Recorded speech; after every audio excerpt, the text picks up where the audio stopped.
Welcome to the border crisis. Isn't it fun? I love how this happens, all the time. People have been talking about whether the border situation should be called a crisis. I know, it's really tough to tell. Conservatives say, of course, it should be called a crisis. But is that right? Press Secretary Jen Psaki let that one slip just the other day. The vaccine was given, were there expectations set with the Mexicans that they help deal with the situation on the border? There have been expectations set outside of unrelated to any vaccine doses or requests for them that they would be partners in dealing with the crisis on the border. The what on the border now? The what on the border there, Jen Psaki? Unfortunate. But Psaki's slip-ups aside, should we be looking at the border situation as a crisis?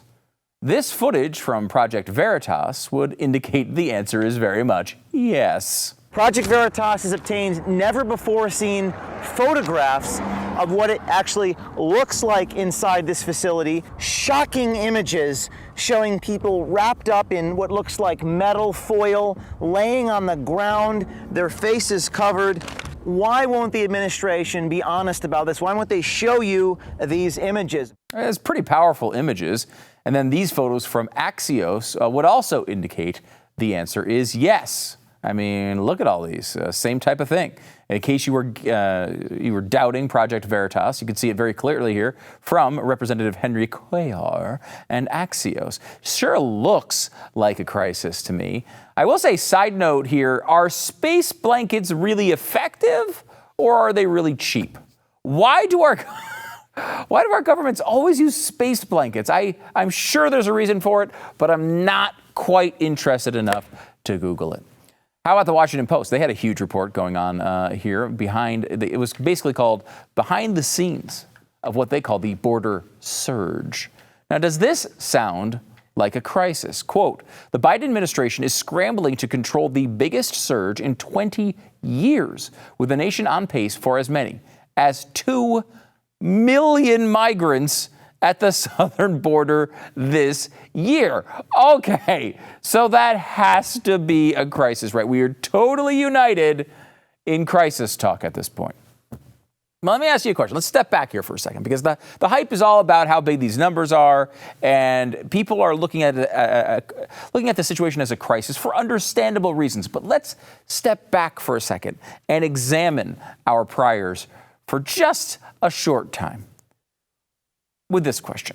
Was the launch of Popeyes fried chicken sandwich a crisis?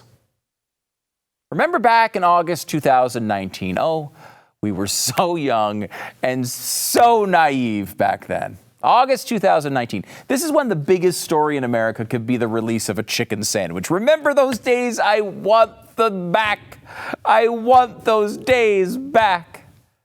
The Popeyes sandwich came out, and Popeyes, of course, did what a fried chicken restaurant would do. They posted about it like crazy. They promoted it like crazy. It was all over social media. They told everyone how good their sandwich was. And they gave you the very distinct impression that they wanted you to try it.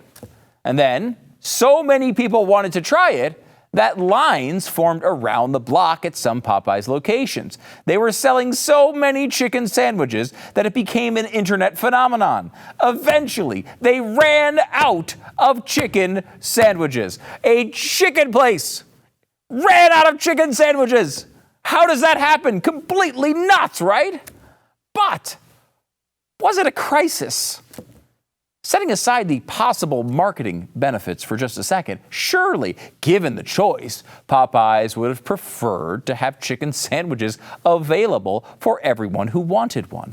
But was it a crisis? Would you call it a crisis? Of course not. Popeyes wanted you to buy their friggin' chicken sandwich. And people really wanted to buy their friggin' chicken sandwich. That's not a crisis from the perspective of Popeyes. Maybe for the chickens it was a crisis, but definitely not from Popeyes. Yes, things got out of control a little bit, and there weren't enough chickens to bread and fry and put between a bun. Sad, sad development. Eventually, everything worked out, and the public got the message. Popeyes has a freaking chicken sandwich. You should come eat it. Sure, they would have loved if the rollout went more smoothly, but this still helped achieve their long-term goal. That's where we are with the Biden administration. Biden advertised throughout the primaries and the election that he was going to be the kinder and gentler president toward illegal immigration. He said he would never allow kids and parents to be separated from each other. He basically told people from Central America to get here quickly within the first 100 days. And the fact is, I've made it very clear. Within 100 days, I'm going to send to the United States Congress a pathway to citizenship for over 11 million undocumented people. And all of those so-called dreamers, those DACA kids, they're going to be immediately certified again to be able to stay in this country and put on a path to citizenship. You heard it from him, a path to citizenship. He said it so clearly.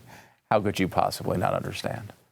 What other message would you take from this if you were an illegal immigrant?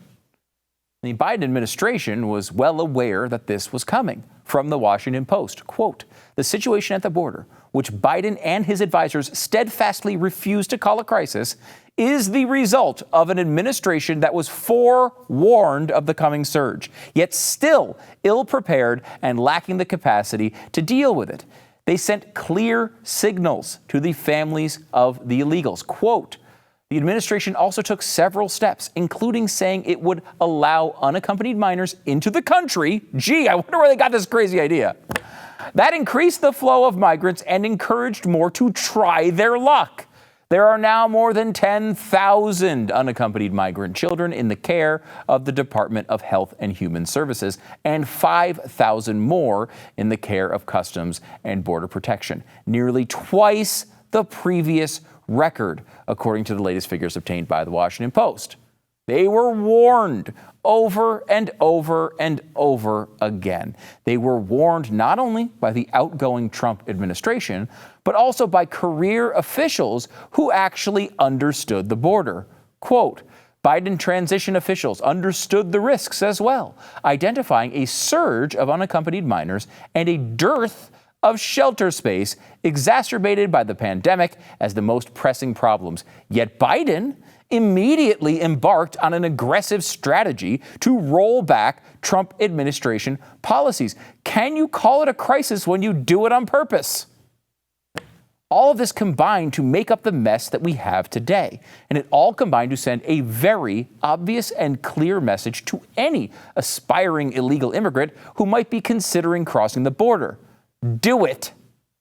And that message was received loud and clear.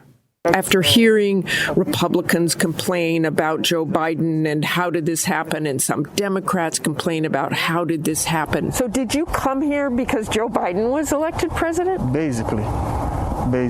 People who I spoke to said quite clearly they came because they thought Joe Biden was opening up the borders and welcoming them. Él prometió que sí pasaba así con menores. Biden promised that we can cross with minors. Would you have tried to do this when Donald Trump was president? Definitely not. Specifically, they said they wouldn't have come if Donald Trump was still president. So the Biden administration really has a problem on its hand. I mean, listen to that. Biden promised we could cross the border with minors. Would we have come for Trump? Absolutely not. Biden's quiet and late pleas for people to stay home sound like the people at Popeyes telling us their chicken sandwiches would be back soon. This is not a crisis for the Biden administration. Sure, would they love to have the illegal immigrants show up a couple months later when they were able to cross some T's and dot some I's? I'm sure they would. But Popeyes is not going to complain, that much at least, when too many people wanted chicken sandwiches at the same time. And while Biden's timeline and press coverage might be a little less than desired, the end goal is there. People are rushing to the border. That happens under every president. It does. It's a real problem in the short term.